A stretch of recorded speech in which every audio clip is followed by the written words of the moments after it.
આગળ વાત કરીએ તો છોટાઉદેપુરના સંખેડા તાલુકાના વાસણા વસાહતમાં 15 જેટલા મકાનોમાં નલ સે જલની સુવિધા હોવા છતાંય તેમાં પાણી નથી આવી રહ્યું, જેના લીધે શ્રમજીવી પરિવારો પરેશાન થયા છે। આ અંગે પરિવારોએ ગ્રામ પંચાયતના સરપંચને રજૂઆત કરી, તે છતાં સત્તાધીશોએ કોઈનું ન સાંભળતા લોકોએ પાણી આપોના સૂત્રોચ્ચાર કરી પાણીની માંગ કરી હતી।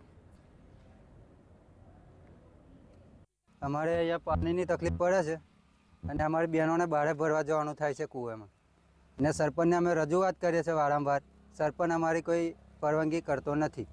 ઉનાળામાં તો અમારા બધાની આ તકલીફ છે, કૂવેથી પાણી ભરી લેવા આખું ઉનાળું અમે આ જ કર્યું છે। કઈ વરસાદ પાણી નહીં આવતો, અમે માથે માથે લાવી ભરે છે પાણી। હવાના માથે બીજું માથું હતું ને પીપળા ખાલી ધોરણ પાણી પાય અમે તો પાણી દે સ્વરૂપ જ ના પડે। નળ બેહાડેલા છે? હા, નળ બેહાડા કશું નહીં આવતું, આ ખાખરું કરીને પાણી ભરે છે અમે। અને કેટલા ટાઈમ થી નહીં આવતું? લો 4 મહિના થયા, 4 મહિના થયા પાણી નહીં આવતું, કશું નહીં। પાણીની તકલીફ છે અમારે, 4 મહિના થી આ પાણી નહીં આવતું અમારે। ઘેર ઘેર નળ મુકાય હતી ને શું કરવાના અમારે? ખાલી શોખના છે, આ તો પાણી તો આવતું નહીં।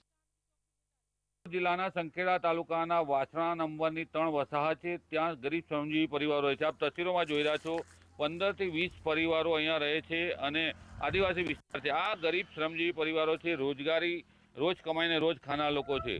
તેઓની સ્થિતિ એવી છે કે અહીંયા પાણી નથી આવતું। આ નલ સે જલ યોજનામાં આવા જે ટીમલા ઊભા કરવામાં આવે છે વોટરવર્ક્સના, પરંતુ અહીંયા નળમાં પાણી નથી આવતું।